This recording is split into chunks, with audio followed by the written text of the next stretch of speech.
me rendais compte ils étaient passés à côté du cœur du sujet, donc forcément ça fonctionnait pas. Et vraiment, j'avais constaté que sur ces deux cibles-là, on avait tendance à penser à leur place. Pour moi, ce qui était important, c'était en fait de réintégrer les jeunes dans les problématiques qui les concernent. D'aller les questionner, et c'est ce qu'on fait continuellement. En fait, chaque année, on rencontre aujourd'hui des milliers, des dizaines de milliers de jeunes, et l'objectif, c'est toujours ça, c'est de se dire comment est-ce qu'ils résonnent. Nos sociétés, elles bougent continuellement, donc leur représentation bouge, leurs envies bougent, et c'est valable pour les jeunes, mais pas que. Et de réussir comme ça à identifier les signaux faibles, les signaux forts, et pouvoir être pertinent et accompagner au mieux.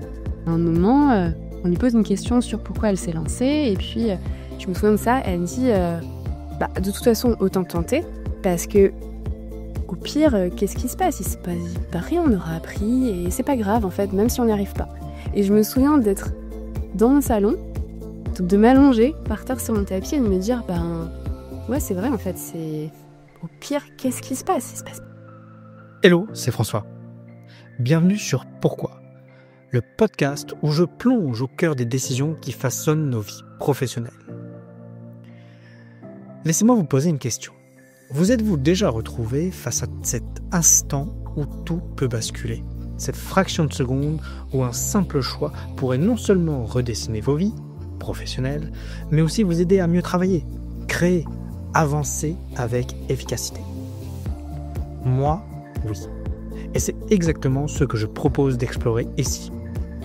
Dans chaque épisode, avec des invités, entrepreneurs, artistes, penseurs, j'essaye de lever le voile sur les mystères de nos choix. Pourquoi prenons-nous certaines décisions et pas d'autres ? Comment ces décisions influencent-elles notre capacité à gérer le temps et nos priorités ? Et surtout, comment pouvons-nous les utiliser pour booster notre productivité et avancer vers nos objectifs ? Avec mes invités, je décrypte non seulement leur motivation profonde, mais aussi leur stratégie concrète pour faire des choix. Mon objectif ? Vous aider à réfléchir différemment et à trouver vos propres clés pour une meilleure prise de décision. Alors, prêt à plonger avec moi dans cette incroyable aventure ? Marlène, merci beaucoup d'être sur le podcast Pourquoi. Bonjour François, merci de m'avoir invité. Avec grand plaisir. Comme toujours, j'aime bien, pour ceux qui écoutent le podcast de manière assez régulière, j'aime bien remettre un peu en contexte pourquoi toi. Voilà. Alors ils vont apprendre à le découvrir parce que je pense que c'est intéressant, mais c'était un de tes posts, comme souvent, ce que je te disais en intro, c'est souvent un post LinkedIn qui m'intéresse à travers des contacts et je m'étais intéressé un peu à ton parcours, j'avais trouvé plein de choses très intéressantes et j'ai hâte d'en parler avec toi, donc hâte d'échanger. Hâte également, je suis curieuse. Ouais. Du coup, première question que je vais te proposer de faire, qui est l'exercice le plus facile, le plus difficile, c'est peut-être de te présenter. Qui es-tu, Marlène ? Donc, je m'appelle Marlène Leguet, je suis bretonne, finistérienne. Je suis psychosociologue de formation. Voilà, donc j'ai un parcours en psycho, en marketing. J'ai travaillé dans un cabinet qui s'appelle BVA en début de carrière. Après, j'ai travaillé dans le transport de voyageurs. Et puis, il y a 4 ans, alors que j'étais salariée et que je travaillais donc au sein de cette entreprise, un soir, j'ai eu un accident assez conséquent. Je me suis cassé beaucoup de choses sur le corps, sur le visage. C'était un moment de vie assez intense, on va dire. J'ai été immobilisée plusieurs mois pour m'en remettre. Et durant cette phase d'immobilisation, je me suis posé beaucoup de questions. Qui suis-je ? Ce que je veux faire de ma vie ? Qu'est-ce qui a du sens pour moi ? Voilà. J'avais déjà eu le temps de réfléchir. Oui. Peu de doute. Donc je me suis posé beaucoup de questions et j'avais toujours voulu entreprendre. Donc je me suis dit, cette fois je le fais, c'est sûr. Après, entreprendre sur quoi ? J'ai eu pas mal de réflexions et il y a un sujet qui m'est revenu et qui m'a vraiment semblé intéressant, c'était les jeunes générations. Donc j'ai fondé une société qui s'appelle Vague de Sens et qui est spécialisée exclusivement sur les jeunes générations et l'intergénérationnel. Donc on accompagne des entreprises un petit peu partout en France à mieux comprendre les jeunes sans stéréotypes, et j'insiste beaucoup sur ce point-là parce qu'il est hyper important pour moi, et à résoudre toutes les problématiques de l'attractivité à la fidélisation en passant par le management, la communication. On essaye de reconnecter les générations quand il y a un écart qui se creuse. Un gros challenge. Un gros challenge, c'était un sujet. Ouais. Et il y a deux choses on avait déjà échangé un peu sur ça, il y a deux choses qui m'intéressent sur de ce que j'aimerais bien qu'on évoque. Après, on verra où la conversation nous mène. Pour ceux qui écoutent un peu souvent le podcast, vous savez que des fois, on dérive. Il y a deux choses dans ton parcours et dans ton histoire professionnelle qui m'intéressent. Un, c'est, et on en parlera, justement, ce côté générationnel. C'est à voir. En fait, moi, comment j'analyse ça et comment je te l'ai présenté, c'est que quand tu travailles avec des entreprises, tu influences des décisions pour que derrière, ils actionnent certaines choses. Voilà. Et moi qui parle beaucoup de prise de décision, de comment prendre une décision, tu arrives en amont de ces process pour faire partie de cet écosystème, pour influencer, de voir comment on amène. Donc, C'est une prise de conscience. Voilà, prise de conscience. Donc c'est des choses que je voudrais savoir, comment toi tu t'approches de ça, comment tu fais ça dans ton métier de tous les jours, et comment, si tu as des stratégies, des choses à présenter pour cette partie-là. Ça, c'est une première chose que j'aimerais beaucoup qu'on aborde dans le podcast. Et la deuxième chose que j'aimerais beaucoup qu'on aborde, qui est un peu plus personnelle, mais que tu as déjà évoqué, c'est un peu ce moment de rupture professionnelle où, en fait, tu as eu une remise en question suite à ce qui t'est arrivé. Et comment toi, explorer un peu plus comment tu as vécu ce moment-là et surtout comment tu as décidé, in fine, de te réorienter et de te lancer dans ta carrière actuelle. Si ça te va, on en parler. Super. On va faire un petit retour en arrière. Tu me disais que tu étais, bien sûr, je vais mal le dire, sociologue, voilà. Plutôt 13. Psychosociologue. J'allais dire psychomotricienne, mais c'est pas tout à fait la même chose. Psychosociologue. Comment on devient psychosociologue? Alors, c'est une très bonne question. Pour ma part, c'est un petit peu par hasard. Au sens où, au tout début de mes études, alors ça, je l'ai jamais dit, mais j'avais un double parcours. J'étais à la fois à la fac et en parallèle, à cette époque-là, je travaillais dans l'univers du cinéma. Okay. Donc, je passais pas mal de temps sur des tournages. Donc ça, c'est quelque chose c'est une activité dans laquelle vraiment je m'épanouissais et je prenais beaucoup de plaisir à faire ça. Et en parallèle, donc j'avais des études de psycho. Et je faisais un double cursus psycho et communication. Et donc j'ai fait ça quelques années, qui se sont plutôt bien déroulées, mais j'étais vraiment sur ce double parcours. Et puis ça a été comme ça jusqu'au Master 1. Et à la fin de mon Master 1, j'ai eu une opportunité professionnelle assez intéressante dans l'univers du cinéma. Et il se trouve que pour des raisons personnelles, j'ai pas saisi cette opportunité et j'ai fait du choix de me réorienter vers la partie psycho. C'était un moment de vie aussi un peu particulier parce que je savais que j'abandonnais quelque chose qui me plaisait énormément et un univers dans lequel je baignais depuis... je vais pas dire une dizaine d'années, mais quasiment. Donc, une grosse expérience. Ouais, c'était vraiment... le choix n'était pas facile. Ok. Et donc, j'étais avec mon bac plus 4 en psycho et je me dis, c'est intéressant la psychoclinique, mais je me vois pas du tout faire ça. Qu'est-ce qui m'intéresse vraiment? Et en fait, moi, ce qui m'intéresse, c'est justement tous ces systèmes d'influence, d'opinion, comment on s'influence les uns les autres, tout ce qui va être lié au collectif. Et donc, en faisant des recherches, j'ai compris que ce qui pouvait m'amener vers ça, c'était la psychologie sociale. Et je me suis spécialisée donc dans ce parcours-là. Et puis après, ça m'a amenée à travailler à BVA, par exemple, dans les études, où on va vraiment être en permanence sur justement comprendre tous les pourquoi et les comment. Et moi, je suis une nature très curieuse, donc j'adore me mettre dans la peau d'une personne parfois complètement différente de qui je suis. Et se dire, mais qu'est-ce qui s'est passé à ce moment-là de sa vie, ou pourquoi est-ce qu'elle aurait ce comportement d'achat, ou pourquoi est-ce qu'elle a envie de voter pour un tel ou un tel, concrètement, qu'est-ce qui se passe chez elle pour qu'elle en arrive à réaliser cette action. D'accord. Donc en fait, quand tu après été chargé d'études, je crois, tu as fait effectivement sur ce qu'on entend après, à tel pourcentage de Français voteraient à ça, ou c'est des choses comme ça, ou c'est je suis vraiment spécialisée plutôt sur les études qualitatives et prospectives. Donc là, ce à quoi tu fais référence, c'est ce qu'on va appeler les études quantitatives de sondage, les enquêtes. Et moi, j'étais sur la partie qualitative. Donc là, on va rencontrer les personnes, que ce soit en réel, en digital. Ça peut être un entretien individuel, ça peut être en focus group. On a vraiment plein de méthodologies qui existent. Mais l'objectif, c'est vraiment de répondre au pourquoi et au comment, ce que tu ne pourras pas avoir dans une enquête où tu vas dire, par exemple, 50% des Français pensent que, ok, très bien, Mais pourquoi? Oui, c'est toujours la question. C'est un peu ça. Toujours la question. Et quels enseignements, c'est très intéressant parce que tu as dû voir toute une variété de profils, vu que tu as fait ça quand même un certain temps.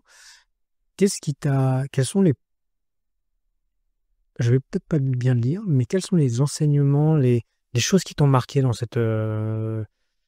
durant cette période? Bah justement, il y a une chose qui m'a marquée et qui m'a amenée aussi à créer Vague de Sens par la suite. C'est le constat que j'ai fait, qu'en fait, les entreprises investissaient, parce que quand on réalise des études, on investit quand même une certaine somme. Et en fait, quand il s'agissait d'une cible dite jeune ou d'une cible dite senior, je constatais qu'ils investissaient moins d'argent à l'époque. D'accord. Et parfois, on se retrouvait à avoir aussi des clients qui venaient nous voir parce qu'en fait, ils avaient lancé des projets, par exemple, à destination des jeunes. Et j'ai notamment un exemple qui m'avait marqué, c'est un constructeur automobile et qui avait imaginé donc une voiture pensée pour les jeunes, qui avait conceptualisé cette voiture, qui avait commercialisé cette voiture, qui avait construite, donc qui avait dépensé des millions, et ça avait fait un flop total. Et quand on les avait rencontrés et qu'on leur avait demandé, mais concrètement, vous êtes basé sur quoi? Ils nous avaient dit, bon, sur nous, quoi. On s'est mis autour de la table, on était d'accord, on a validé auprès de nos enfants, et puis go, c'est parti. C'est beau l'investissement, dis donc. C'est ça. Et puis, quand on allait voir les conservés, je me rendais compte que ils étaient passés à côté du cœur du sujet, donc forcément, ça fonctionnait pas. Et vraiment, j'avais constaté que sur ces deux cibles-là, on avait tendance à penser à leur place. Et c'est aussi pour ça que quand j'ai fondé Vague de Sens, pour moi, ce qui était important, c'était en fait de réintégrer les jeunes dans les problématiques qui les concernent. D'aller les questionner, et c'est ce qu'on fait continuellement. En fait, chaque année, on rencontre aujourd'hui des milliers, des dizaines de milliers de jeunes, et l'objectif, c'est toujours ça, c'est de se dire comment est-ce qu'ils résonnent. Nos sociétés, elles bougent continuellement, donc leur représentation bouge, leurs envies bougent, et c'est valable pour les jeunes, mais pas que. Et de réussir comme ça à identifier les signaux faibles, les signaux forts, et pouvoir être pertinent et accompagner au mieux. D'accord. Et comment, alors maintenant aujourd'hui, mais comment à l'époque tu te mets à la place de quelqu'un? En questionnant beaucoup, beaucoup, beaucoup, beaucoup. Et je pense qu'il faut réussir à se détacher en fait de soi, être vraiment dans une sorte d'empathie totale en se disant parce que des fois il y a des personnes qui vont tenir des discours qui moi vont à l'encontre de mes valeurs par exemple, et il faut pas réagir, il faut pas orienter, il faut juste essayer de comprendre. Et moi, c'est l'exercice que je trouve aussi intéressant, c'est quelque part de s'oublier et de se dire, ok, là, pendant un temps donné, je vais me dédier entièrement à l'autre, je vais essayer vraiment de le comprendre en profondeur. Et puis de cette manière-là, j'arriverai quelque part, quand j'aurai rencontré un certain nombre de personnes qui ont un profil identique, qui ont peut-être des tendances similaires, me dire, ok, si je me mets dans leur peau, voilà comment ils réagissent. En fait, finalement, c'est un petit peu comme une sorte de jeu de rôle. Ouais. Ouais. C'est d'identifier leur grande manière de penser, de réfléchir, d'agir, je suppose, c'est également, pour avoir un panel assez large et se dire, ok, si demain vous leur posez cette question, très probable, je pense qu'on ne parle pas de certitude, mais très probable qu'ils agiront comme ça. C'est ça. Et en fait, ce qui peut paraître surprenant, c'est que par exemple, quand on réalise une étude qualitative, si on a un échantillon de 20 personnes, c'est déjà très bien. Et en fait, si on fait 20 entretiens, on va se rendre compte que les 5 premiers étaient vraiment sur la découverte. Je caricature un peu, mais on va dire du premier au 5e sur la découverte, du 5e au 10e, déjà, t'as une grosse tendance qui se dessine, et du 10e au 20e, t'es sur la confirmation. Et c'est aussi ça qui est surprenant, c'est de se dire on est tous différents les uns des autres. Pour autant, parce qu'on a grandi dans une société identique, on a quand même une manière de raisonner, en fonction des profils, une manière de raisonner qui peut être très, très approchante. Et derrière, oui, il faut faire des préconisations, mais c'est des préconisations, quand tu accompagnes certaines entreprises, on te dit, nous, on va développer ça, on met 200 000 € sur la table, est-ce que t'es sûr de toi? Et t'as pas trop le droit à l'erreur non plus. Faut être solidaire. C'est ça. Et l'aspect, et justement, je rebondis sur ce que tu disais là, des similitudes sur des panels assez restreints. Alors, peut-être que tu prenais 20 pour un exemple, tu me diras les panels que tu prenais, mais est-ce qu'il n'y avait pas des différences, même cette uniformité était malgré tous les critères socio-culturels qu'on peut avoir? Ou il y avait quand même des impacts, tu voyais des... Non, en fait, t'as des profils qui se dessinent. Et du coup, quand tu fais une étude, enfin, en tout cas, quand tu es en institut d'études, tu vas faire une étude sur un produit ou sur une cible particulière. Donc là, tu vas avoir des résonances et en fait, justement, ce qu'on va chercher, c'est ce qui est commun à ces profils-là parce que ça veut dire que ça, c'est robuste et donc c'est là-dessus qu'on va s'appuyer. D'accord. Aujourd'hui, par exemple, nous, dans l'approche qu'on a, ce qui est un peu différent, c'est qu'on rencontre continuellement des jeunes. Donc là, on n'a pas... En fait, hormis le fait qu'ils aient entre 15 et 29 ans, ils ont parfois rien en commun. Donc là, tu vois des profils différents qui apparaissent. Après, il y a quand même des éléments qui sont très communs, quel que soit le profil, quel que soit le secteur d'activité, quelle que soit l'histoire de vie. Mais tu as quand même, sur certains sujets, des profils qui vont, typiquement dans la projection carrière, qui vont résonner différemment. D'accord. Et ça, justement, tu l'évoquais, puis maintenant, aujourd'hui, c'est ton activité. On reviendra sur ton expérience un peu plus tard. Justement, quand tu disais, tiens, nous, on apporte ces résultats, ces éléments, sur des gens qui vont après lancer des campagnes à des centaines, des milliers d'euros, des millions d'euros. Comment tu approches la chose? Tu parlais de neutralité tout à l'heure, vis-à-vis des gens que tu interviewais. Comment tu approches la chose? Comment tu peux ne pas orienter? Parce que souvent, quand on vient de voir, alors, c'est peut-être moins vrai, je vais clarifier ma question. Peut-être qu'aujourd'hui, c'est moins vrai, parce qu'aujourd'hui, tu travailles avec un objectif. Mais comment à l'époque, et peut-être maintenant aujourd'hui, comment tu restes neutre pour pas influencer ou volontairement influencer la personne qui t'a commandé cette étude, sachant que c'est forcément le cadre du projet et pourquoi ils viennent vers toi? Alors le cadre, oui, je le connais. Moi, j'ai besoin de comprendre le cadre, les enjeux, pourquoi ce sujet-là, pourquoi à ce moment-là. Après, sur la personne que je rencontre, en fait, je vais donner des profils, des caractéristiques pour qu'ils identifient les bonnes personnes. Et nous, on va chercher les bonnes personnes. Mais après, en fait, on va se baser déjà sur un guide d'entretien. C'est-à-dire que faut que tous les entretiens soient similaires, qu'il y ait vraiment... ça, c'est important en termes de méthode. Et puis derrière, tu vas avoir toute une analyse. En fait, souvent, l'image qu'on peut avoir du métier, c'est de se dire, on va aller rencontrer des gens, genre tu discutes un peu, c'est sympa, et puis après, hop, tu fais tes conclusions. En réalité, ça se passe pas comme ça. Tu as tout un travail en amont pour avoir le guide d'entretien qui, justement, te permet d'être bien objectif et de pas du tout aller sur la subjectivité. Donc ça, c'est une grosse partie du travail. Après, tu as le travail de terrain où tu vas aller rencontrer les personnes. Et derrière, tu as toute l'analyse où tu viens croiser plein de données pour vraiment comprendre ce qui fait la différence. Donc, pour moi, c'est parce qu'il y a de la méthode qu'on arrive à avoir cette objectivité dans le travail et qu'on arrive à se dire qu'on n'est pas en train d'orienter les préconisations. Il y a un vrai travail de méthodologie et de préparation qui fait que derrière, tu peux proposer des résultats objectifs. C'est ça.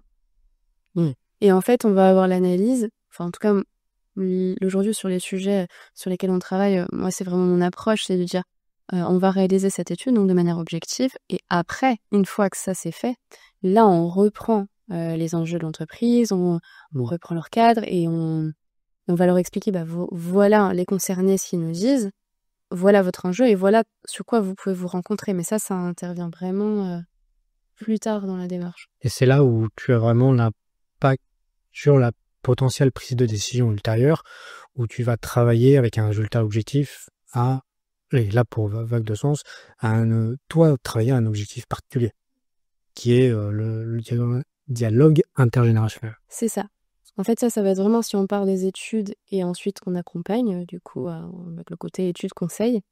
Après, il y a aussi une autre manière d'avoir une influence, plus indirecte, ça va être les conférences. La conférence, c'est quelque chose que je ne voulais pas du tout faire au début, et aujourd'hui, ça représente quand même une bonne partie de mon activité. J'en fais beaucoup. Et là, en fait, on va vraiment être sur la prise de conscience. En fait, c'est qu'on te donne 30, 45 minutes, 1h30 pour prendre la parole face à 50, 500, 1000 personnes et de leur faire prendre conscience justement de quelles sont les attentes des jeunes, sur quoi on peut se retrouver, et de susciter chez eux l'envie de passer à l'action, de faire évoluer leurs pratiques. Et donc ça, c'est tout un exercice que j'ai appris à faire, et au début, je prenais pas du tout plaisir à le faire, mais maintenant, j'en prends beaucoup. Et je trouve ça génial, en fait, quand les gens viennent te voir après en disant, ok, là, je suis convaincue, j'ai envie, quoi. Donc, qu'est-ce que je peux faire? Comment je peux faire? Et moi, je veille toujours à ce qu'ils aient en fait des billets, qu'ils repartent avec des choses. Alors soit je leur mets ils ont un QR code à télécharger à la fin pour avoir des outils. Je prends aussi beaucoup d'exemples très concrets pour qu'ils puissent se dire si demain j'ai envie de passer à l'action, voilà, je peux le faire tout de suite. Parce qu'on sait que quand on veut passer à l'action, on va avoir ces émotions positives qui vont nous animer. Et finalement, il faut presque déjà avoir la feuille de route pour se mettre en mouvement. Sinon, ça peut retomber. Mais tu mentionnes quelque chose de très important qui est le temps, alors qui est parfois très utile, mais des fois peut impacter une prise de décision, c'est que parfois des fois on dit ah tiens c'est bien, je vais faire ça, puis en fait le temps passe et ça se fait pas en fait. C'est ça. Donc bon. Et aujourd'hui, toi, à travers tes conférences, à travers Vague de Sens, je penserais que regroupé sous tout ce nom-là, est-ce que tu as constaté quelques, je vais y parler de punchline, d'éléments, d'outils qui fait dire, où tu vois dans les yeux de tes personnes que tu as en face qui font ah, il a changé d'avis. Ouais. Ça, c'est en fait quand tu fais des conférences, l'enjeu c'est ça, c'est de se dire c'est quoi la petite phrase qui agira comme un déclencheur. Et il y en a, et effectivement c'est visible, tu le vois en fait dans les yeux, dans l'attention. Donc ça c'est marquant. Donc il y en a typiquement la première qui marche très bien, c'est alors moi j'utilise notamment des pastilles vidéo pour le présenter. Mais c'est de dire si je dis à des jeunes, donc à des moins de 30 ans, monde professionnel, c'est quoi les premiers mots qui leur viennent en tête? Et aujourd'hui, les mots les plus récurrents, c'est la peur, l'inquiétude et le stress. Ok. En général, si en face, tu as un public de collaborateurs, si en face, tu as un public de dirigeants, ils n'ont pas conscience de ça. Donc déjà, là, tu as capté leur attention parce qu'ils disent « Ok, c'est-à-dire, je comprends pas trop, c'était pas ma représentation. » Donc là, tu sais qu'ils pendant 10-12 minutes, de toute façon, ils sont avec toi, ils vont t'écouter. Et puis, pour faire passer ce message-là, par exemple, moi, je pars d'un micro-trottoir qu'on a réalisé. Donc, c'est vraiment les jeunes qui verbalisent ces éléments-là et qui expliquent que le monde du travail leur fait peur. Donc, ça vient d'eux aussi. Donc ça marche bien. Après, moi, j'aime bien bousculer un petit peu. Donc, ce que j'adore faire, en fait, c'est verbaliser tout fort ce que tout le monde pense tout bas. Ok. Et de toute façon, tu t'entends la salle qui rigole. C'est pas un rire très très fort, mais voilà, t'entends un petit peu. Et là, tu sais que t'as visé juste. Donc c'est ça que je vais chercher en permanence. Non pas dans l'optique de faire un one-man show et de faire rire tout le monde pendant 1h30, c'est pas du tout ça. Mais c'est de se dire comment est-ce que je peux avoir de l'impact, comment est-ce que je peux les marquer. Et moi, je crois que j'allais dire ce que... Alors là, les moments où je me dis ok, ça sert vraiment à quelque chose, c'est quand parfois 6 mois, 1 an après, je recroise la route de certaines personnes et qui me disent il y a 1 an, tu m'as dit ça et du coup depuis c'est passé. Là, j'ai c'est incroyable. Et des fois je me dis mais comment que ça se fait presque qu'ils retiennent ça. Enfin tant mieux, mais c'est un côté un peu surprenant par moment. Ouais, c'est de voir l'effet qu'on a ou que tu peux avoir en l'espèce et que après quand on retrouve et qu'il y a une discussion qui peut être, enfin ça doit être plaisant, oui, mais c'est le succès le rançon de la succès en fait, le rançon de, bon bref, l'expression n'est pas là, mais c'est pas grave. Et puis je me dis que quelque part que l'objectif il est atteint, parce que moi au début je voulais vraiment pas du tout faire de conférence. Honnêtement c'était une horreur pour moi de monter sur scène et prendre la parole. Et même si les retours que j'avais étaient extrêmement positifs, et si pendant 1 an on m'a proposé de faire des conférences, la première année j'ai dit non à toutes les opportunités. Je voulais vraiment pas le faire. Et après j'ai commencé ma première conférence, elle est filmée. C'est toujours gênant. Parce que quand j'ai des personnes, je vous ai vu sur YouTube. Ah, eux ils savent pas dans quel étage j'étais. Mais cette conférence-là, il y a quoi? Il y a peut-être 300 personnes devant. C'était filmé, je crois qu'il y avait 3000 personnes qui regardaient. Et moi, j'avais pas dormi pendant 2 jours. Je me souviens même pas ce que j'ai raconté. Il m'a fallu 1 an pour revisionner et me dire ok. Et quand j'ai vu la vidéo, la première réflexion que j'ai eue, c'est en fait mes phrases avaient du sens. Heureusement. Ouais, heureusement. Mais je pense que j'étais tellement en stress que mon cerveau a fait un blackout. Exactement. Et ce qui va m'intéresser particulièrement, c'est qu'est-ce qui t'a décidé à dire non à la plupart des conférences, puis d'un jour dire oui? Parce qu'en fait, Au début, je pense qu'il y avait un syndrome de l'imposteur. Voilà, je débutais un peu dans l'entrepreneuriat et puis j'avais un peu cette représentation de aller prendre la parole devant tout le monde. Enfin, à quoi ça sert j'ai pas trop le caractère de j'aime bien être devant tout le monde et tout le monde me regarde. Donc voilà, ça me dérange un peu. Et en fait, c'est vraiment le moment où on m'a dit mais tu sais qu'en faisant ça, tu vas pouvoir faire passer tes messages plus largement. Tu sais qu'en faisant ça, tu vas avoir de l'impact. Alors, évidemment, enfin, ça semble évident dit comme ça. Oui. Mais en fait, quand t'as tellement pas envie de le faire, tu t'arrêtes tu t'arrêtes en fait à ce que tu ressens au niveau émotionnel. Tu dis, ouais, j'ai pas envie, ça me fait peur, ça me terrorise, donc je vais pas le faire. Et puis quand on te démontre par A plus B l'impact que ça peut avoir, et quand tu prends la parole en disant finalement c'est pas moi Marlène Leguet qui va vous partager mon point de vue, c'est vraiment moi je me fais la médiatrice. Alors oui, il y a de l'expérience sur le sujet, oui il y a plein d'anecdotes, oui il y a plein d'exemples, mais c'est avant ça, l'idée c'est de partager, l'idée c'est de faire bouger les choses. Du coup l'objectif n'est plus le même, et là ça m'a vraiment aidé. Et je vais en venir au sujet central, parce que là, depuis tout à l'heure, on évoque le sujet sur quoi tu portes, donc c'est quel est le dialogue intergénérationnel. Je vais peut-être aussi le dire une fois de bien dans le podcast. J'espère. Tu nous disais un peu en introduction, quand tu t'es présenté, que tu t'étais intéressé à ce sujet-là, suite à ton événement de vie qui t'a fait réfléchir.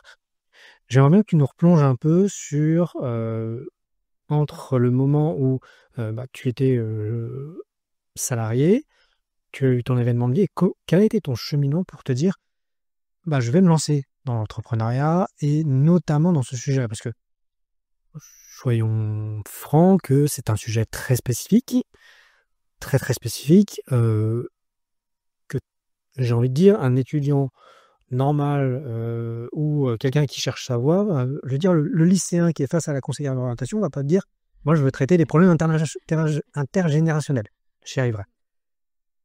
Comment t'es arrivé à ce sujet à toi ?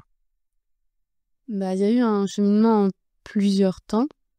Donc déjà, quand j'ai eu un accident, forcément, c'était brutal, c'était inattendu. Donc il y a vraiment eu toute cette étape de questionnement.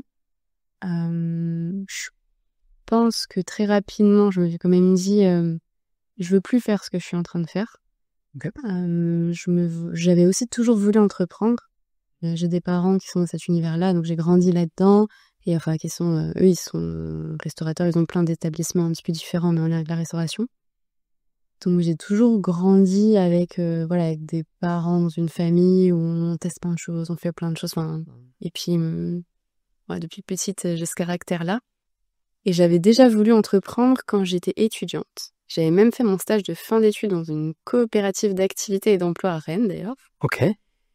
Et je m'étais dit, je vais faire mon stage auprès d'entrepreneurs. Comme ça, je vais apprendre plein de choses. Et puis, 6 mois plus tard, je serai prête à entreprendre à mon tour, et c'est parti. Voilà. Donc, je savais pas exactement sur quoi je vais entreprendre, mais c'était ça, le projet. L'envie était là. C'est ça. J'ai donc fait ce stage auprès d'entrepreneurs. Et là, j'ai vu la réalité de l'entrepreneuriat, j'ai vu les difficultés des entrepreneurs, et j'ai un peu paniqué. Je me suis dit, ah non, mais je suis pas du tout prête. C'est pas pour maintenant. Je pense que c'est pour moi, mais pas pour tout de suite. Donc, je vais d'abord aller me former. Donc, c'est pour ça que je suis partie finalement à l'UVA. Et quand j'ai eu mon accident, en fait, pour moi, l'un des premiers réflexes, c'était j'ai envie d'entreprendre. Mais il y avait quand même cette peur. En me disant, et puis là, pour le coup, le fait d'avoir des parents entrepreneurs, ça aide pas forcément. Enfin, mon père, il m'a dit, mais qu'est-ce que tu vas te lancer là-dedans ? Enfin, franchement, t'as un CDI, t'as des congés payés, qu'est-ce que tu vas aller faire ça, quoi ? Mais bon, j'avais quand même envie de le faire, et puis je peux avoir un côté assez déterminé, on va dire, pour ne pas dire têtu. Donc je me suis dit, je vais faire ça, et il y a un moment qui m'a marqué. C'est donc j'ai eu mon accident fin 2019. Je suis immobilisée pendant plusieurs mois.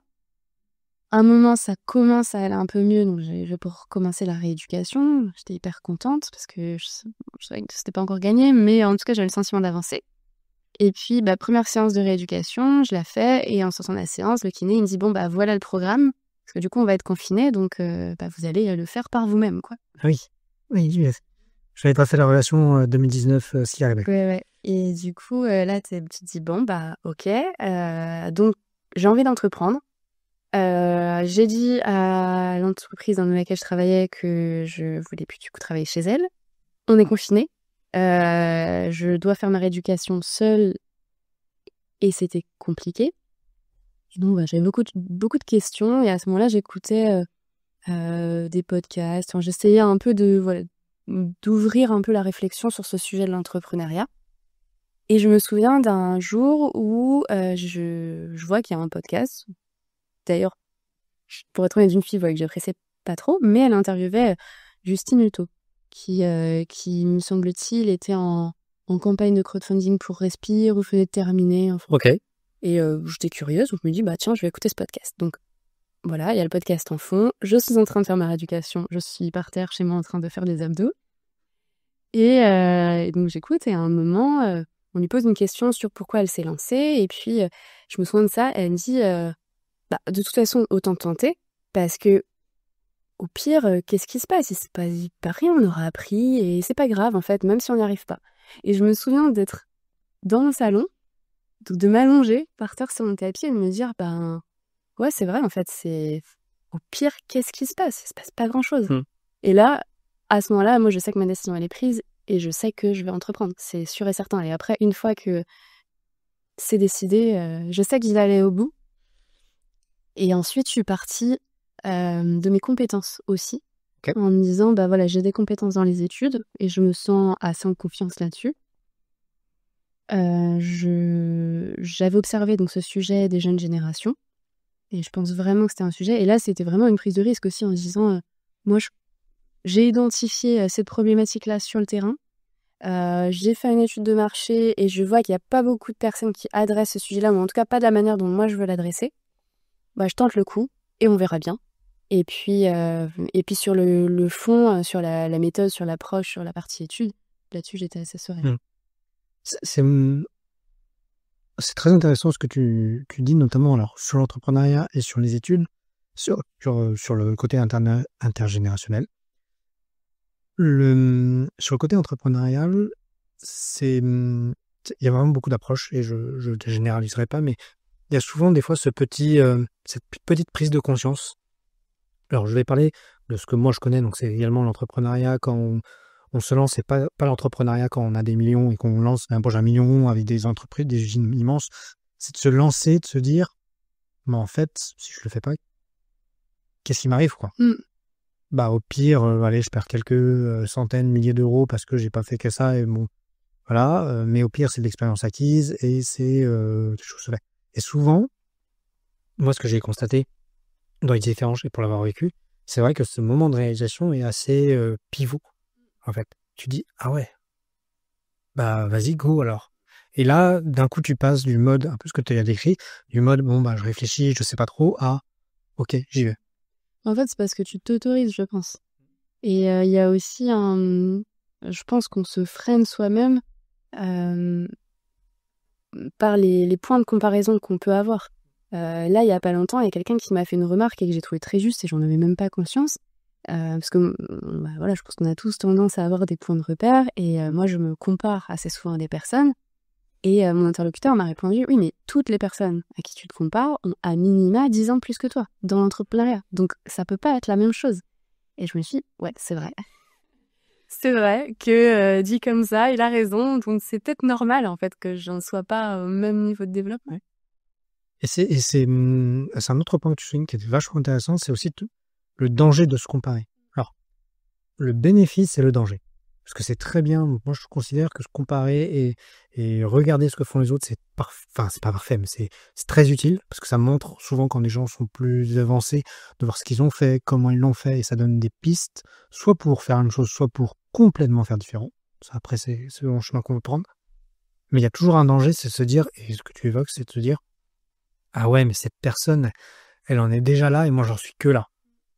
Et en fait, aujourd'hui, moi, ce que j'ai appris, mais que je n'arrive pas à appliquer partout, je ne vais pas prétendre, c'est de se dire: «Bah oui, mais en fait, cette personne-là, si on regarde la situation dans le réel, dans ce qu'elle est au même niveau que soi, bah, on se rend compte que c'est parfois pire ou c'est parfois mieux». Il y a des gens qui font toujours des choses mieux et en fait, c'est on a un vrai point de comparaison.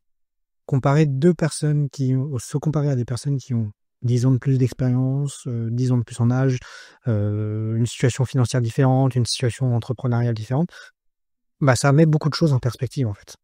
Oui, je pense que la différence, c'est aussi entre l'inspiration et la comparaison. C'est de se dire, bah, tu peux t'inspirer, mais après, c'est de se dire, bah voilà, ce que fait cette personne-là, je trouve ça très chouette pour telle et telle raison. Et comment moi, je peux pas justement le dupliquer chez moi ou vraiment avoir cette comparaison, mais se dire comment est-ce que je peux peut-être amener cet élément que je trouve très intéressant dans mon projet ou auprès de mes clients. Et tu vois, c'est intéressant que tu évoques cet élément-là, parce que souvent, c'est ce qui fait défaut. Et se dire, et ce qui décourage, je trouve, de dire, ah, telle personne est aussi longue, moi, j'arriverai pas à aller là, quoi. Faut laisser le temps et alors, faut faire en conséquence, mais voilà.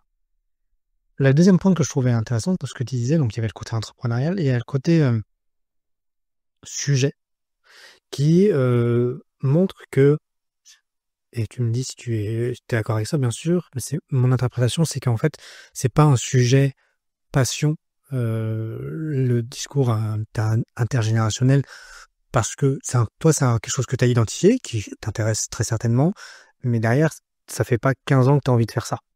Non, il n'y a pas ce côté passion, il y a vraiment ce côté objectif, marché. J'ai vu qu'il y avait une opportunité là-dessus. Et après, alors c'est pas de la passion, mais moi, ce que je trouvais frustrant et ce qui m'anime aussi autour de ce sujet-là, c'est de se dire, on entend beaucoup, il y a des fractures intergénérationnelles, voilà, c'est compliqué, génération, blablabla, il y a un écart, c'était pas comme ça avant. Et en fait, je dis, mais en fait, stop, on peut tous avoir une influence les uns sur les autres, on peut tous faire le choix d'agir dans la bonne direction, on peut tous faire le choix de mieux travailler ensemble, mais à un moment, il faut qu'on prenne conscience qu'on ait envie de le faire et qu'on se responsabilise. Et du coup, ça, par contre, ça m'anime avec les générations, mais ça pourrait être un sujet différent s'il me semble intéressant et qu'il y a ce même fonctionnement derrière, ces mêmes possibilités. Je pense que ça m'animerait presque tout autant. Mais en tout cas, je suis pas dans l'incarnation du sujet, parce que ça, c'est quelque chose qui m'a dérangée aussi au départ. J'ai des personnes qui me disaient « Ah ouais, ben, en gros, t'es jeune, tu vas parler de toi, tes amis. » Non, non, en fait, c'est pas ça. Là, on est sur une démarche objective, on est sur quelque chose de très sérieux. Je dirais pas scientifique, au sens où on n'est pas dans la recherche, mais c'est des études qui sont réalisées très sérieusement. C'est des accompagnements qui sont faits quand même auprès d'entreprises. Il y a ça va de la TPE au grand compte international. Enfin, on n'est pas juste là, on se raconte sa vie et se dire, ah, moi j'aimerais bien que blablabla. Non, non. J'ai des potes et on pense ça, quoi. Ouais, c'est ça. Et d'ailleurs, ça, c'était même un peu frustrant au départ parce que j'ai eu un peu de mal à sortir quand même de cette case-là. Et je pense que c'est aussi par les références. Et moi, je travaille à 90% via le bouche à oreille. C'est ces matières-là où petit à petit, t'es pris au sérieux. Justement, ce fait d'incarner un peu un sujet qui est souvent un peu le défaut. Alors, pas le défaut, c'est un grand mot, mais qui est dans une case, si on ne veut pas y aller, qu'on nous met obligatoirement. En plus, toi, bah, tu es jeune, enfin, tu es jeune. Tu n'es pas quelqu'un de 40, 50 ans, c'est ça que je veux dire ça. Donc, effectivement, on va vite te classer parmi les jeunes. Et derrière, on va dire, ah, mais tu parles d'un sujet. Comment toi, tu as réussi à te détacher de se dire, non, moi, j'incarne pas je suis pas cette incarnation. Et comme tu dis, je fais un travail sérieux. Je pense vraiment c'est il y a les références, clairement, ça que.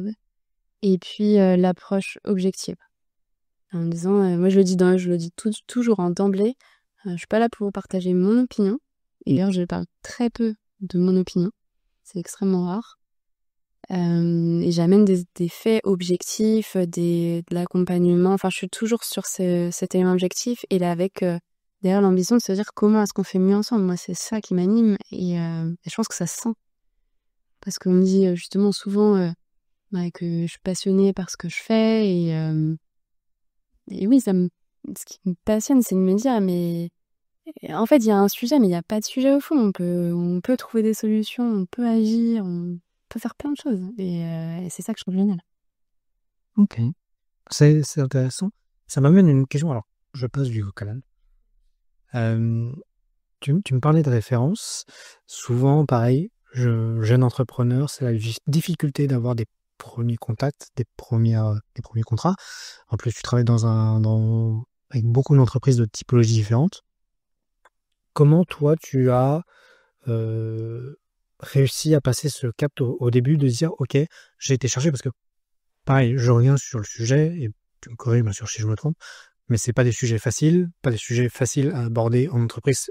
C'est pas les entreprises ne le crient pas sur les toits qu'elles veulent aborder ces entreprises. Je vais te prendre un autre exemple. Pour avoir fait l'activité, quand on fait un site internet, on sait qu'après toutes les entreprises ont besoin d'un site internet. Bon, faut arriver au bon moment, mais bon, c'est une chose. Est-ce que toutes les entreprises parlent du problème intergénérationnel? Peut-être, tu me le diras. Voilà. Mais comment toi tu as su attaquer le sujet et approcher des gens? Alors déjà, sur le sujet, ça a évolué là en quelques années. Moi, je me souviens quand je débutais, c'était on veut comprendre. En fait, on se rend compte que cette jeune génération a des spécificités ou une manière de raisonner qui est peut-être un petit peu différente de la nôtre. Et on les comprend plus très bien, on a envie de comprendre, mais on veut pas trop changer non plus. Donc d'abord, c'était ça. Après, il y a eu beaucoup de demandes sur l'attractivité. On se rend compte qu'on a moins de CV qui nous parviennent, moins de candidatures. On se rend bien compte qu'on doit se rendre plus attractif, mais on ne sait pas trop comment faire. Là, cette année, on était davantage sur la fidélisation. Okay. Donc, on arrive à avoir des candidats, mais on a du mal à les garder. Et là, depuis quelques mois, je vois le sujet de la communication qui est en train de vraiment prendre de l'ampleur. Ce qui est une bonne chose, parce que ça veut dire que les entreprises, finalement, elles ont réussi à faire évoluer leurs pratiques pour se rendre plus attractives.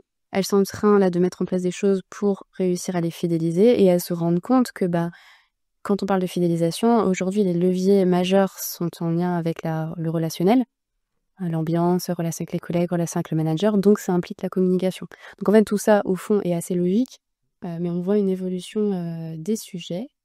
Et c'était quoi ta question? Je suis désolée. Comment tu as les premières références? Ah oui, les premières références, alors c'était un peu déstabilisant. Je m'attendais pas à ça et ça bousculait un peu aussi la création de Vagues de Sens. Donc là, on est je crois à ce moment-là, toujours confinés, ou je sais plus très bien. Mais en fait, on est dans cette période là en 2020 et j'ai donc dit à l'entreprise dans laquelle je travaillais que je ne souhaitais plus travailler au sein de l'entreprise. On s'est mis d'accord sur une date de départ. Et forcément, ils ont diffusé une offre d'emploi pour me remplacer. À ce moment-là, je reçois des appels, des messages de personnes qui candidatent et qui me disent voilà, on voit que tu avais ce poste, est-ce que tu peux nous monter un petit peu plus sur le poste, sur comment ça se passe? Donc, je prends les coups de fil, je réponds 1 fois, 2 fois, 3 fois, 4 fois. Et à un moment, je me dis mais je vais pas... si j'arrive pas à trouver la personne qui souhaite, je vais pas non plus échanger avec 50 000 personnes. Donc, je me dis, ce que je vais faire, c'est que je vais simplement, sur LinkedIn, modifier et en expliquant que je crée mon entreprise. Et voilà, avec un truc un petit peu flou, je sais plus ce que j'avais noté exactement, mais bon, voilà, c'était ça mon objectif. Et je fais ça, et dès le lendemain, j'ai d'anciens clients qui me contactent en me disant, on voit que tu es en train de créer ton entreprise, ou que tu as créé ton entreprise, tu fais quoi? Explique-nous. Donc là, j'explique dans en ligne, c'était encore assez flou. Donc, ok, nous, on est prêts à suivre. Et en fait, pour les premiers qui vont peut-être l'apprendre s'ils écoutent ce podcast, je leur ai dit, oui, j'ai l'entreprise, c'est bon. Alors que l'entreprise n'était pas du tout créée. Et en fait, j'avais joué sur les vacances d'été, le 15 août, etc. Pour que tout soit prêt en septembre et qu'on puisse travailler ensemble. Mais finalement, les premiers clients qui sont venus à moi, j'avais même pas encore créé la structure. Et en fait, assez rapidement, ça s'est développé. Et j'ai été rattrapée par certaines problématiques plus tard, au bout d'1 an à peu près, parce que j'avais pas structuré. En fait, j'ai tout de suite eu des clients, donc j'ai avancé. Tu t'es lancé dans l'activité. C'est ça. Et justement, comment aujourd'hui vous êtes structuré? Alors j'ai testé plein de trucs. Au début, je me suis dit, moi je connaissais le modèle agence, donc je vais faire la même chose. Donc j'ai fait ça avec une équipe, un bureau, voilà.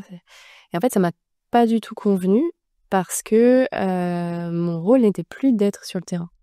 Et tu l'as compris, on travaille avec des secteurs d'activité complètement différents les uns des autres. Et aussi, pour avoir une certaine légitimité, moi, j'ai besoin d'aller sur le terrain, j'ai besoin d'aller poser des questions aux collaborateurs, de savoir comment ils voient les choses, comment est-ce que l'entreprise, elle fonctionne. Là, je sais pas pourquoi, mais je pense par exemple à des industries. Quand t'as jamais mis un pied dans une industrie agroalimentaire, t'as une image, mais tu sais pas comment ça se passe concrètement. Donc, je me suis rendu compte que s'il y avait ce modèle-là, mon rôle n'était plus d'être sur le terrain. Je me suis dit, bon, ça me va pas. Ensuite, je me suis dit, en fait, on va faire la même chose, mais on va se mettre en 100% remote. Donc voilà, on bosse chacun d'où on veut, comme on veut et tout. Alors, je ne dis pas qu'on ne peut pas le faire, je dis que moi, je ne sais absolument pas faire ça. J'ai expérimenté, ce n'est pas fait pour moi.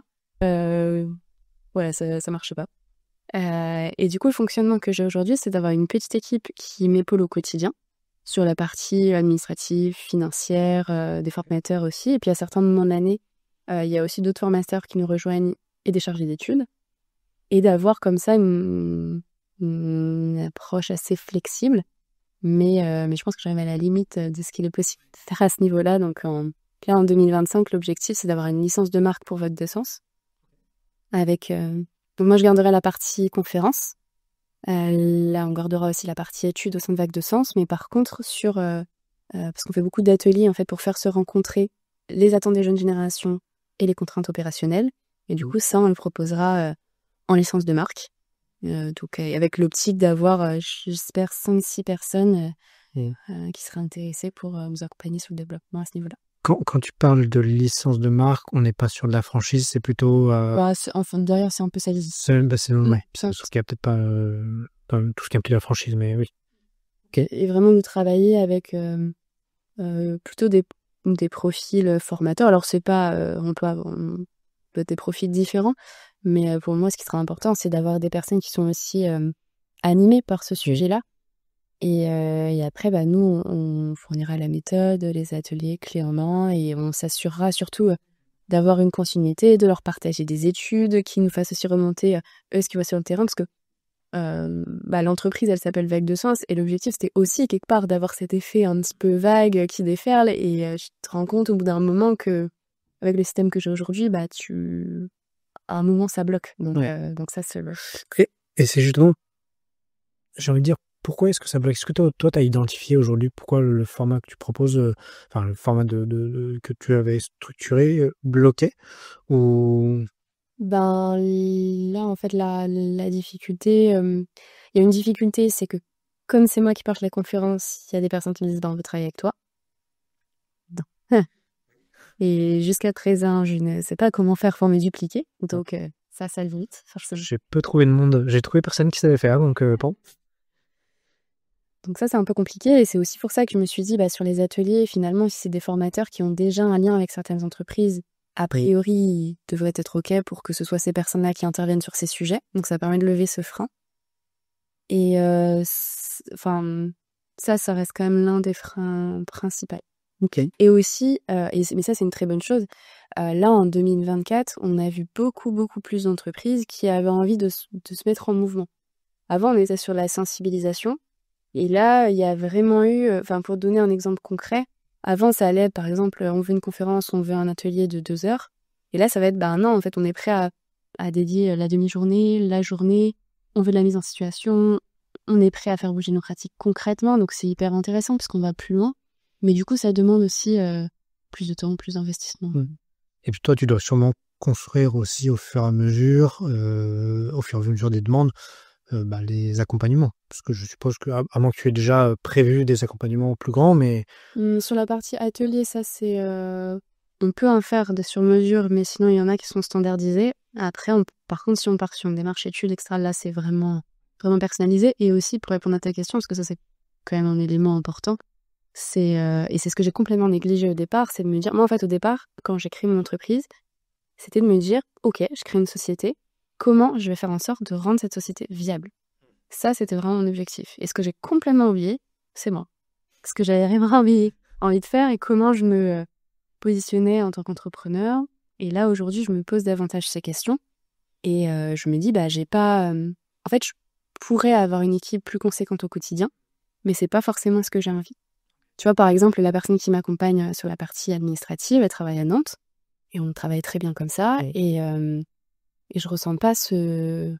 En fait, j'aime bien retrouver l'équipe quand tu dis, OK, on se retrouve parce que des gens ont envie de se retrouver, parce que ça a du sens, parce qu'il y a un projet, parce que... Oui, parce que ça a du sens, tout simplement. Et je dis pas que de se voir au quotidien, ça n'a pas de sens, mais en tout cas, aujourd'hui, moi, je me rends compte que j'ai envie d'avoir aussi une forme de liberté dans les rencontres et notamment dans le fait de pouvoir aller sur le terrain Oui. chez mes clients quand. Ce qui est très intéressant, mais en tout main, je vais me présenter sous un autre angle, dans le sens où je vais réinterpréter tes paroles sous un autre angle, mais qui met, comme on parle de prise de décision, c'est que tu as analysé ta situation. Pour moi, comment je l'entends, c'est que tu as analysé ta situation et tu as pris la décision en prenant en compte ton impératif de je veux quand même rester libre, je veux faire ce que je veux aller sur le terrain, je veux rester au contact, et d'autres paramètres que tu as expliqué, et tu t'es dit, en fonction de ces paramètres, je vais ouvrir une sorte de marque, parce que ça va me permettre d'atteindre ces objectifs.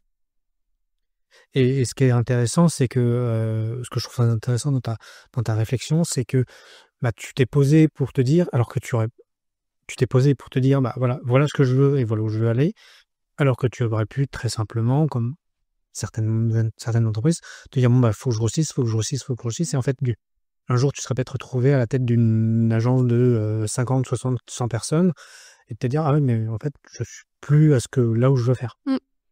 Et ça, justement, c'est un sujet aujourd'hui que je trouve difficile parce qu'on se rend bien compte que socialement, ce qui est valorisé, c'est ça. C'est d'avoir une agence avec 20 personnes et les modèles plus hybrides le sont moins valorisés.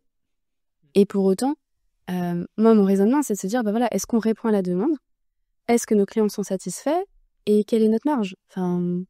Et parfois, avoir une agence de 20 personnes, c'est le bon modèle, et parfois, ça ne l'est pas. Et nous, en l'occurrence, ça fonctionne bien comme ça. Et j'ai pas cette envie d'avoir forcément une reconnaissance sociale en me disant, j'ai cette reconnaissance parce qu'on est 50. Pour moi, la reconnaissance, c'est juste se dire, il y a des clients qui sont satisfaits, on ne fait pas de prospection, on a la recommandation naturelle toutes les semaines, et c'est pas qu'une seule recommandation. C'est génial, en fait, d'en être là. Et là, tu vois, je vais créer une autre activité en 2025. Donc, officiellement, c'est quand, au février. Qui est en lien aussi avec, du coup, ce que j'ai développé. Parce que là, j'ai fait de plus en plus de conférences. Et là, je vais arriver à la 100e. Et j'ai depuis, 8-10 mois, j'ai de plus en plus de personnes qui viennent me voir en me disant comment t'as fait pour créer ta conférence? J'aimerais faire ça, je sais pas comment faire. Et exactement la même chose que quand j'ai sauté le pas pour devenir conférencière.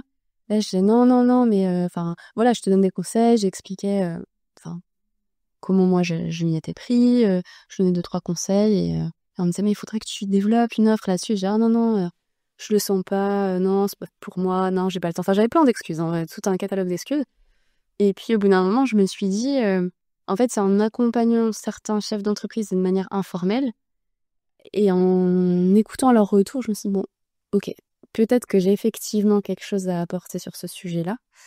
Donc je vais proposer aussi une activité vraiment en lien, mais spécifiquement sur l'accompagnement de cette première conférence, et puis la commercialisation aussi de la conférence. Une année 2025 chargée. C'est non chargé, oui. J'ai bien l'impression. Dernier sujet que je voulais aborder avec toi, parce que depuis tout à l'heure, on parle de ton parcours, de un peu comment tu prends tes décisions et tout ça. 6 petites questions avant que je pose celle que je souhaitais. Aujourd'hui, tu es seul à la tête de l'entreprise, vous êtes associé? Non, je suis toute seule. Comment toi, aujourd'hui, tu prends tes décisions? Est-ce que tu as un process de décision? Est-ce que tu es intuitive? Comment? Souvent, j'ai des intuitions assez fortes, au départ. Et après, c'est comme si j'avais des intuitions assez fortes. J'ai un peu tendance à les mettre sous le tapis. Je laisse les choses se faire. Je regarde comment ça se passe. Je suis assez observatrice. Donc, je regarde comment ça réagit sur ce sujet. Typiquement, tu vois, là, si je prends l'exemple d'accompagner des conférenciers, j'avais entendu. Je me disais, oui, moi, c'est quelque chose qui peut faire sens pour moi. Mais ça, je me suis dit il y a quasiment 1 an maintenant. Okay. Et puis après, j'ai regardé. Ce qui pouvait se dire sur le sujet, ce qui pouvait se faire sur le sujet, les retours qu'on me faisait sur le sujet. En fait, c'est comme si, du coup, j'étais un petit peu... il y avait une partie de mon cerveau qui avait un focus un petit peu là-dessus. Donc, je regarde comment ça se fait. Après, alors, je dis ça, j'ai pas de tableau en tant que tel, mais c'est que je vais observer. Et après, c'est comme s'il y avait... comme si dans ma tête, on me disait, voilà en fait un peu le schéma, voilà la map. Et après, est-ce que je me sens ou pas de le faire? Ok. Et là, souvent, il faut un déclencheur ensuite pour que je passe à l'action. Alors, ça peut être un déclencheur, parfois c'est violent, hein, comme un accident. Parce que tu vois... Ça te toujours. Non, mais tu vois, là, j'avais toujours voulu entreprendre. Je pense que j'avais globalement compris un peu les règles du jeu. Mais il a fallu aller jusque-là pour oser sauter le pas. Là, sur les conférenciers, par exemple, sur même le fait de prendre la parole, c'est pareil, c'est des retours qu'on a pu me faire en me faisant vraiment prendre conscience de l'impact que ça avait, qui m'a poussée à le faire. Sur l'accompagnement des conférenciers, c'est des retours de chefs d'entreprise que j'ai eus. Et il y a une personne qui m'a dit, et ça m'avait marqué, elle m'a dit non, mais en fait, moi, j'ai cet objectif-là et je veux que ce soit toi qui m'accompagne, pas quelqu'un d'autre. Et je lui ai demandé, ok. Pourquoi? Enfin, je comprends pas. Et elle m'a dit, parce que je sais que toi, t'as cette capacité, t'as ce truc à vouloir faire grandir les gens, on sait qu'avec toi, on va réussir. Et du coup, quand elle m'a dit ça, je me suis dit, ok. Enfin, là, j'ai senti que c'était sincère et je me suis dit, de la même manière qu'avec Justine Hutto, quand je suis par terre chez moi et que j'entends ses propos, je me dis, ok, go, c'est parti. Ok. Et est-ce que tu échanges... Tu échanges avec d'autres personnes, tu as des personnes qui te conseillent, alors pas forcément dans ta société, mais autour. Est-ce que tu échanges? Pas du tout. Hein. Si, j'échange avec des chefs d'entreprise, avec certains d'ailleurs qui sont passés dans ton podcast. Ah! Ouais. Donc je suis à l'écoute de leurs conseils, de leurs regards. C'est des personnes qui savent aussi comment je raisonne, qui parfois me bousculent un peu, et c'est ça que je cherche aussi. Qui voient parfois un potentiel en moi que je mets du temps, moi, à identifier, parce que justement, j'ai encore une fois besoin de concret, besoin de faits, besoin d'éléments objectifs. Donc j'échange avec ces personnes-là. Après, là, justement, un autre objectif en 2025, et l'année sera chargée, c'est de développer mon réseau plus féminin. Ok. Avec des femmes qui ont... Parce que là, les chefs d'entreprise à qui j'échange, donc c'est des personnes qui ont 15 ans, 20 ans de plus que moi. Et d'avoir aussi des femmes qui ont un peu le même type de profil. Parce qu'il y a quand même... On a beau dire c'est pareil entre les femmes et les hommes, il y a quand même des différences. Franchement. Et ça, aujourd'hui, ce réseau-là, je l'ai pas. Et je suis en recherche d'échanger avec des femmes qui sont ambitieuses, qui ont envie de faire plein de choses, quel que soit leur secteur d'activité, mais en tout cas qui se questionnent, qui réinterrogent leurs pratiques et qui ont envie d'évoluer, de grandir. Enfin, moi, c'est ça que je trouve passionnant. Donc, j'aimerais bien pouvoir développer un réseau plus féminin aussi l'année prochaine. Bon, le message est passé à toutes celles qui l'entendent. Je connais pas trop les proportions de mon audience, mais bon, si je peux aider à mon maigre niveau, c'est très intéressant, et je vais continuer un peu pour comprendre un peu, pour explorer ton mode de décision, parce que tu inaugures une toute nouvelle séquence en fait, qui est, j'échangeais avec un dirigeant très dernièrement pour expliquer un peu d'où ça vient. Il me disait oui, la prise de décision. Alors c'est une personne qui gère une ESN, donc une entreprise du digital, avec 300 collaborateurs. Donc il me disait moi j'ai un codir, j'ai un conseil d'administration, on décide des choses et ça. Mais en fait, notre process de décision, bon, il me l'a expliqué, c'est assez rodé. Mais en fait, il me disait le point de douleur c'est que, alors pas sur toutes les décisions, mais sur certaines décisions, mais en fait, il y avait de l'exécution qui n'était pas faite derrière. Toi, et tu vois, je pense que j'en viens, toi, comment tu te dis, ok, je prends cette décision, comment tu la mets en exécution et comment tu t'assures de la mettre en exécution? Est-ce que tu as un process, des trucs, peut-être des outils Je pense la première chose, c'est d'en parler. Du coup, tu en parles, donc c'est un engagement, c'est un micro-engagement, mais vis-à-vis de toi, vis-à-vis des autres. Donc ça, c'est la première étape. Moi, à partir du moment où j'en parle, je vais le faire. Sans obliger à... Ouais. C'est même pas que je me sens obligée, c'est que je pense que ça fait partie du process chez moi. Ouais. C'est-à-dire, à partir du moment où je le verbalise, au fond, c'est que la décision, elle est prise. C'est que j'ai encore peut-être des petits freins à lever, mais c'est 1 heure et ça va le faire. Donc ça, c'est la première étape. Après, je décompose énormément. C'est de se dire, en fait, dans un projet, c'est quoi les sous-projets? parce qu'il y a plein de choses. Et après, c'est quoi les priorités? Alors là, ça, c'est aussi lié, pour le coup, à la structuration. C'est c'est une des difficultés en fait de la structuration que j'ai. C'est de se dire comment est-ce qu'on décompose en fait l'ensemble du projet. Et après, moi, du coup, mon premier réflexe, c'est de me dire, ok, il y a ce projet-là. Qu'est-ce que je gère? Qu'est-ce que je délègue? Ok. Et ensuite, et là, c'est la difficulté, c'est de trouver les bonnes personnes. Mmh. Donc avec Vague de Sens, ça, j'ai appris à le faire au fur et à mesure. Là, tu vois, avec le nouveau projet que je lance, dès le départ, il est pensé comme ça. En disant, là, aujourd'hui, un des points de blocage vis-à-vis du développement, ça reste quand même que le projet, il est incarné. Demain, il sera aussi incarné, forcément.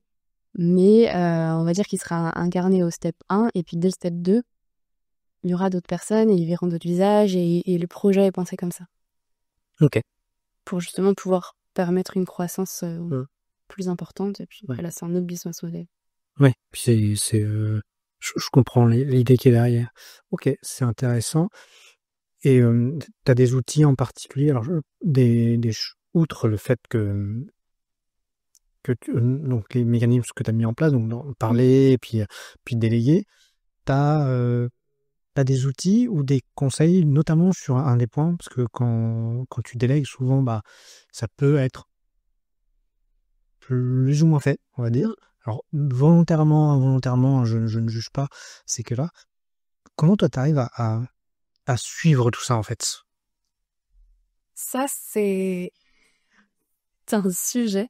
C'est qu'aujourd'hui, après, tu as plein d'outils qui existent. Ça va de Notion. Enfin, voilà, il y a plein d'outils qui te permettent, en fait, de savoir, de suivre tes projets, de savoir où ça en est. T'as plein d'outils collaboratifs et heureusement, sinon, on sera, qui soit pas, on pourrait pas travailler comme ça. Mais en fait, t'as un gros travail sur la confiance. Enfin, moi, en tout cas, je travaille comme ça. J'ai besoin d'avoir confiance dans la personne avec laquelle je travaille parce que je veux pas et je ne, enfin, je veux pas, j'allais dire je ne peux pas, mais je n'ai pas envie d'être tout le temps derrière leur dos à regarder ce qu'ils font. Donc, il y a un engagement. Après, ce à quoi moi je m'engage aussi, et je sais que quelque part c'est une forme de risque, mais je l'assume, c'est se dire, quand on commence à travailler avec quelqu'un, on va devoir prendre un risque. On ne sait pas ce que la personne va produire, on ne sait pas comment, alors on se dit des choses. Et on sait très bien que même si on est dans une communication fluide, même si on fait du feedback, même si on a un cadre qui est clair et qui est posé, il peut y avoir des incompréhensions, il peut y avoir un niveau d'exigence qui n'est pas le même des deux parties, enfin pour les deux parties. Donc peut-être qu'on va se planter, peut-être qu'il faudra réajuster, et c'est pas grave. Donc moi je travaille vraiment aussi sur le droit à l'erreur en se disant ok, c'est peut-être pas parfait. Après, est-ce qu'on a envie de continuer à avancer dans la même direction? Voilà, ça c'est... moi je fais vraiment confiance, donc on se fixe un cadre, on se fixe un objectif, on a des outils qui nous permettent de suivre qui fait quoi, où on en est, et je fais des points réguliers avec les équipes. Et après, une fois que ces éléments-là sont posés, c'est on laisse faire, on y va, on fait confiance. Par contre, on regarde ce qui sort à la fin pour être sûr, parce que moi, comme je disais tout à l'heure, ce qui m'importe vraiment, c'est la satisfaction du client. Donc ça, je veux en être certaine. Et s'il y a besoin de réajuster, et si c'était pas fait comme il fallait ou comme le client imaginait, on le refait. Et ça veut pas dire que cette personne, je ne vais plus travailler avec elle du jour au lendemain. Mais c'est... Voilà, moi je travaille en tout cas autour de systèmes droit à l'erreur, parce que pour moi, ce qui est important aussi, c'est comment on se sent avec les personnes avec lesquelles on travaille. Et si l'énergie est là et si l'envie est là, de travailler ensemble, je veux pas m'arrêter juste parce que Oui, il y a une compréhension qui n'était pas bien passée. ok. C'est très intéressant parce que cette approche est... je vais pas dire généraliser parce que c'est pas le cas, mais c'est intéressant cette approche parce que ça permet de donner un cadre et de voir un peu comment toi tu travailles, quelle est ton approche, et de donner un peu des clés de réflexion à des personnes qui pourraient se dire ah tiens, comment je vais faire ça. Donc merci d'être aussi transparente sur ton fonctionnement. Je vais avoir deux questions. Okay. Deux dernières questions. La première, c'est que maintenant qu'on a passé à peu près 1 heure ensemble, où tu nous as présenté qui tu es et ce que tu fais, un peu tes convictions, j'ai envie de te demander comment tu te définis professionnellement? Comment je me définis professionnellement? Je pense comme une personne ambitieuse, mais prudente. D'où cette approche très objective des choses. À l'écoute aussi, parce que donc je vais toujours regarder comment ça se passe, je pose des questions, j'essaie de bien comprendre. Donc il y a une forme de prudence, je pense, dans mon approche. Je vais pas partir tête baissée en me disant allez, voilà, c'est parti, on verra bien. Enfin, il y a une part de ça, mais il y a aussi une part de prudence pour sécuriser et m'assurer un fonctionnement minimum, on va dire, Ouais. du projet. Ok. C'est intéressant. C'est le premier mot qui me vient en tête. Non, mais c'est super. Parce que tu vois, pourquoi je pose cette question, et ceux qui écoutent le podcast ont l'habitude, c'est que la définition que tu en fais, alors j'aime bien poser cette question soit au début, soit à la fin. Et j'aime bien poser ces questions parce que en fait, ça montre l'image qu'on a de soi par rapport à l'image qu'on a des autres. Et par exemple, les mots que tu as utilisés, en début de podcast, j'aurais peut-être pas utilisé ça. Maintenant qu'on a échangé, effectivement, je comprends d'où ça vient et je pourrais relier certaines choses. Donc, c'est très intéressant. Mais des fois, les gens se voient d'une manière qui est tout à fait intéressante et qui dit « Ah ouais, j'aurais pas vu la personne comme ça ». Par exemple, tu t'as pas cité le mot entrepreneuse. Alors qu'il y a des gens qui vont dire « Ah, je suis entrepreneur ». Ouais, c'est vrai. Et c'est très intéressant. Et parce que je pense que l'ambition, ça peut aussi... l'entrepreneuriat peut nourrir l'ambition, mais l'ambition, ça peut aussi être juste la volonté d'avoir des projets différents et qui n'ont pas de lien avec l'entrepreneuriat. Et moi, c'est ça que je trouve intéressant, encore une fois, c'est cette idée d'évoluer, de grandir. Et juste par curiosité, comment tu m'aurais défini en début de podcast? Ah, c'est la première fois qu'on me pose la question. Et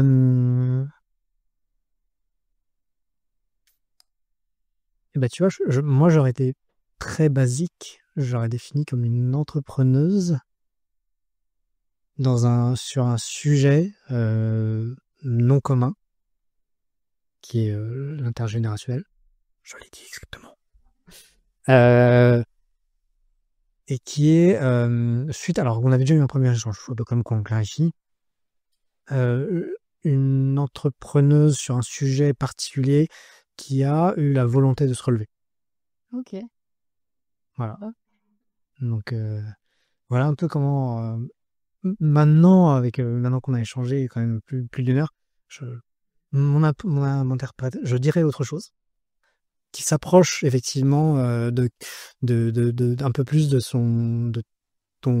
comment tu t'es décrite, notamment sur le fait de la patience, et je retiens pas mal sur l'aspect quand je décide quelque chose, du moins, je mets ça un peu sous le tapis et puis je laisse monter, puis à un moment il y a l'élément déclencheur qui me fait ok, il faut qu'on y aille, et je retrouve un peu le phénomène de patience. Donc voilà, je sais pas si ça te convient, mais c'est ce que j'aurais dit. Ok, merci du partage. Avec plaisir. Dernière question, mais tu vas voir, très facile. C'est si on veut te contacter, comment on fait? Parce qu'on est intéressé par le sujet, parce qu'on veut réseauter avec toi. Si on veut me contacter, on peut le faire via LinkedIn, donc Marlène Leguet.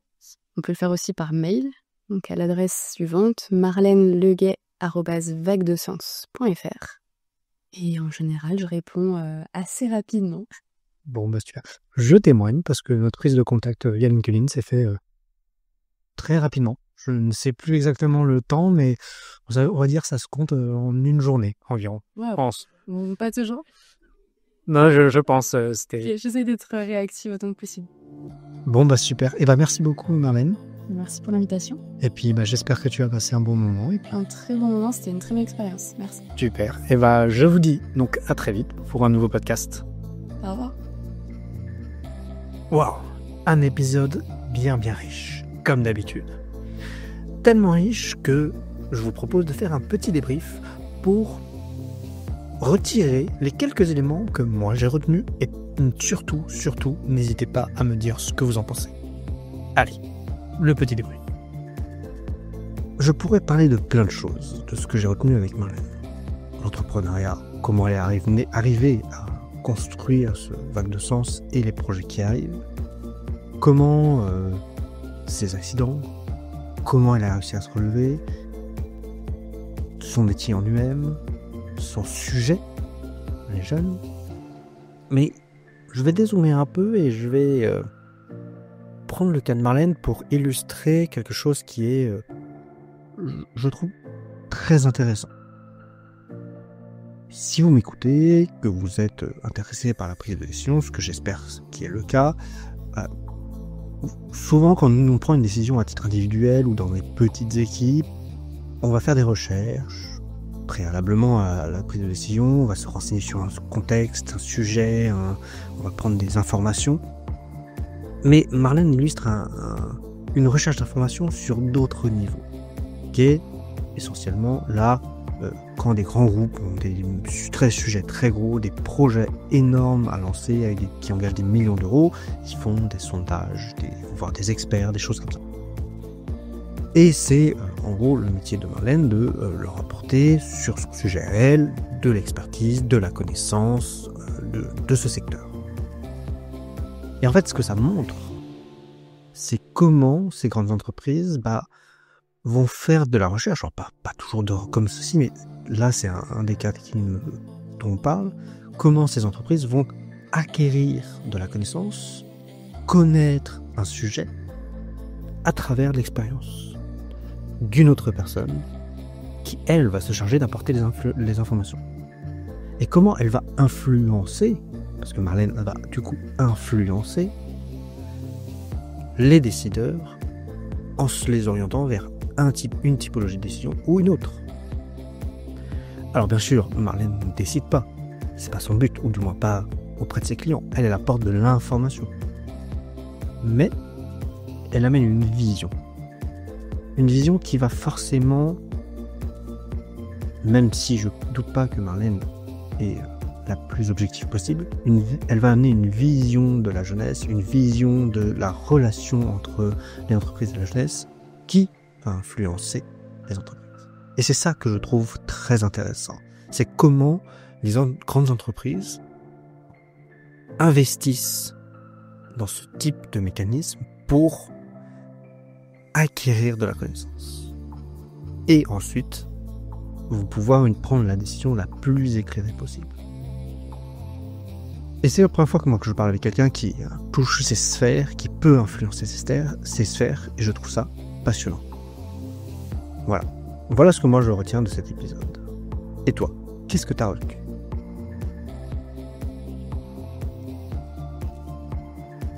Voilà, c'est fini. J'espère que vous avez apprécié cet épisode du podcast. Et dernière petite chose avant de vous laisser partir. Je souhaitais savoir s'il vous était possible de me mettre 5 étoiles sur iTunes ou de liker le podcast. Voilà, ça aide toujours, ça fait du bien. N'hésitez pas à le partager d'ailleurs sur tous les réseaux sociaux que vous avez. Ça peut être utile à tout le monde. Et puis sur ce, je vous dis à la semaine prochaine. Salut, ciao.